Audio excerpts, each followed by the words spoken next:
भाषण जो है दिया है और आप सब लोग जानते हैं जो सरकार लिख के देती है वही राज्यपाल जी जो हैं पढ़ते हैं। महामहिम का हम लोग सम्मान करते हैं। कुछ दिन पहले ही ये बिहार के राज्यपाल बने हैं तो उनका हम लोग स्वागत करते हैं। भाषण दिया है उन्होंने, लेकिन आप लोगों ने जब भाषण सुना होगा तो सब लोग लगता है कंफ्यूज होंगे कि कौन सी सरकार के बारे में भाषण था। ये 2015 वाली सरकार थी का भाषण उन्होंने पढ़ा है कि 2017 वाला का पढ़ा है कि 20 वाले का पढ़ा है कि 22 वाले का पढ़ा है कि 24 वाले का पढ़ा है।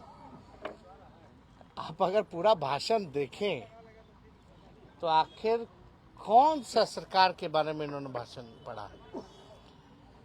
हाल फिलहाल में भी 1 साल नई सरकार को हुआ है और हमें 1 साल में इनकी कोई उपलब्धि जो है दिखी नहीं है कि कौन सा उपलब्धि बिहार सरकार पढ़े थे। तो अगर पढ़ना था तो नीति आयोग का रिपोर्ट भी पढ़ देते। साक्षरता के मामले में बिहार सबसे फिसड्डी है। बिहार जो है प्रति व्यक्ति आय निवेश में सबसे फिसड्डी है। किसानों के आय में फिसड्डी है। और बिहार आगे कहाँ है? बेरोजगारी के मामला में नंबर 1 है, पलायन में नंबर 1 है, गरीबी में नंबर 1 है। ये सब भी बताना चाहिए था। तो हम लोग तो जान ही रहे थे भाई सरकार ने कोई काम किया नहीं है। गवर्नर महामहिम है, ये औपचारिकता होती है कि जो सरकार लिख के देगी चाहे झूठ हो सच हो वो राज्यपाल जो है पढ़ेंगे। अब इस पर अभिभाषण पे चर्चा होगी। जब चर्चा होगी तो एक एक जो है पोल हम लोग सरकार का खोलेंगे और ऐसा पोल खोला जाएगा कि उनका जवाब देना। आज तक तो कोई जवाब मिला नहीं, आगे भी उनके पास कोई जवाब नहीं होगा। आज हम सब लोग चाहते हैं बजट सत्र जो है महत्वपूर्ण सत्र होता है, सबसे लंबा सत्र होता है और इस लंबे सत्र में हम सब लोग अपेक्षा करते हैं कि सही ढंग से जो है हाउस चले। लेकिन आप लोगों ने स्थिति देखी होगी, कोई हाउस में नियम या संविधान का पालन नहीं हो रहा, बल्कि विपक्षी जो है बार बार आसन से आंख खोल के देखने को कह रहा है कि आपके सामने कोई संविधान का या नियम का उल्लंघन कैसे कर सकता है। आज लगभग कई दिन हो गए, साल भर हो रहा है और अब तक कार्रवाई नहीं की गई। स्पष्टीकरण पूछा गया लेकिन कोई जवाब मिला नहीं है। तो क्या ये आसन का अपमान नहीं है? जो भी विधायक उधर बैठाना तो बैठाओ ना भाई, लेकिन किस नियम के और किस संविधान के नियम के हवाले आप बैठा रहे? सबका सीट जो है लोकेटेड होता है नियम का। अगर हम लोगों ने व्हिप के खिलाफ अगर किसी ने उल्लंघन किया है तो वो नियम में बना है कि उल्लंघन होगी। अगर कोई कंप्लेंट करेगा, पार्टी अगर कंप्लेंट करती है तो उस पर कार्रवाई होनी चाहिए, तो कार्रवाई भी नहीं होती है। हमारे सदस्य की सदस्यता छीन ली जाती है और विलम्ब। एमएलसी सुनील सिंह केवल पलटू राम कहने पे उनकी सदस्यता छीनी जा सकती है। यहाँ व्हिप का उल्लंघन हो रहा है, डेली सदन को शर्मसार किया जा रहा है, आसन के नीचे खेल हो रहा है, तो सदस्यता नहीं छीनी जा रही है। तो मेरा ये कहना है कि संविधान सत्ता पक्ष के लिए कुछ और है क्या?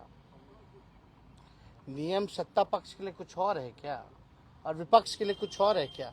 वो तो हम धन्यवाद देते हैं उच्चतम न्यायालय को कि सुनील सिंह जी के मामले में जो है जो तानाशाही जिस प्रकार से सदस्यता ली गई थी, तुरंत सुप्रीम कोर्ट ने न्याय किया, जस्टिस किया और न्याय मिला। लेकिन भाई उस सदन का तो हो गया, कोर्ट जाना पड़ा। तो हम देखिए बिहार विधानसभा के मामले में हम पे बड़ा दबाव है, लोगों का कहना है कि कोर्ट जाइए उन विधायकों के खिलाफ। हम कोर्ट नहीं जाना चाहते, हम चाहते हैं कि ये लोकतंत्र का मंदिर पवित्र रहे, इस पे कोई दाग ना लगे।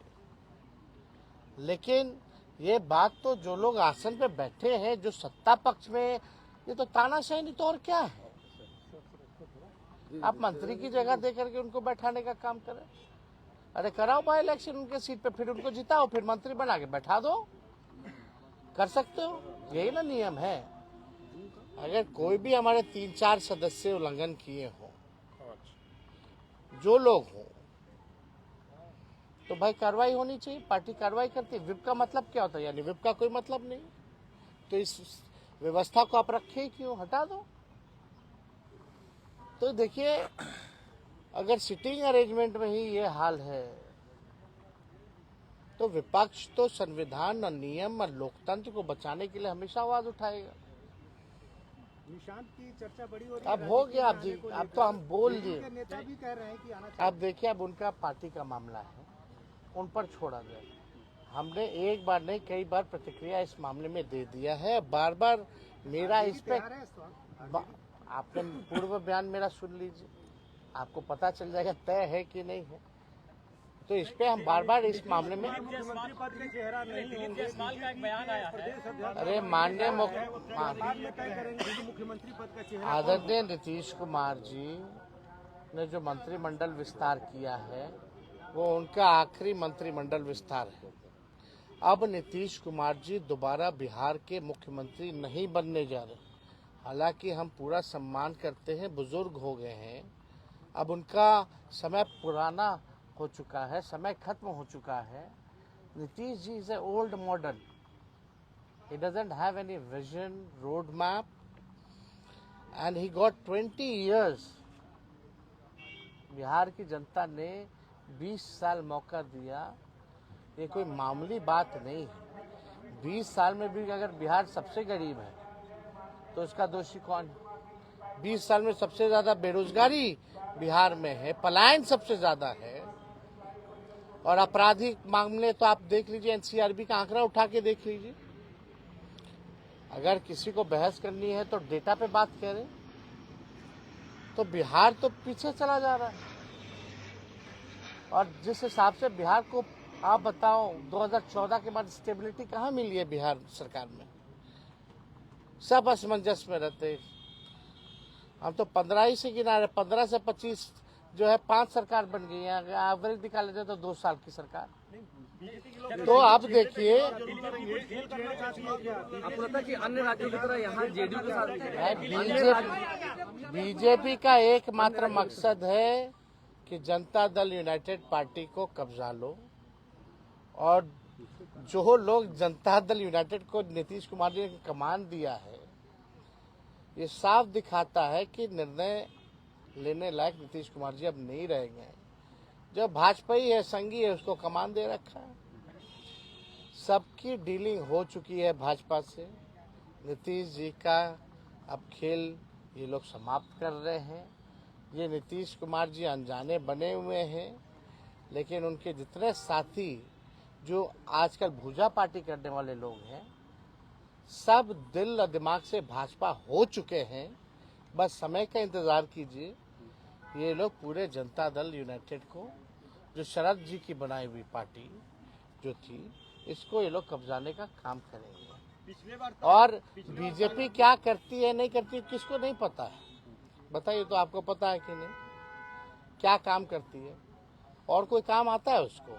खुल के बेईमानी करो, खुल के चोरी करो, नियम और संविधान का उल्लंघन करो। This is the weapon of BJP. They have all the institution in their pocket. जितना इंस्टीट्यूशंस है, कॉन्स्टिट्यूशनल इंस्टीट्यूशंस है, सब पॉकेट में। Election commission is the cheerleader of the BJP. और इस बार चीयर लीडर कितना भी चीयर करेगा बीजेपी का बिहार में, बिहार की जनता खुट्टा गाड़ करके जो है लोगों को सबक सिखाएगी। बहुत बहुत धन्यवाद। एक सर्वे आया है आपके नाम पर, मोस्ट ट्रस्टेड आप फेस बताया जा रहा है। इस बार जो बिहार में चुनाव होना है उसको लेकर एक सर्वे आया है, मोस्ट ट्रस्टेड फेस आप बताए जा रहे हैं, बदलाव का एक इशारा। अब देखो, हम नेता आते रहेंगे, जाते रहेंगे। बिहार जो है देश भर में चर्चा में रहेगा, ठीक है। हम पे भी बहुत आरोप लगेंगे, बहुत तिगड़मबाजी होगी, ये होगा, तरह तरह की बातें बिहार में होंगी, क्योंकि चुनाव है। तो अब सर्वे भी होता रहेगा, सर्वे ठीक है, सर्वे होता ही रहता है, उसमें कहाँ उसका विश्लेषण है। हम देखो, हमें अपने आप पे विश्वास है,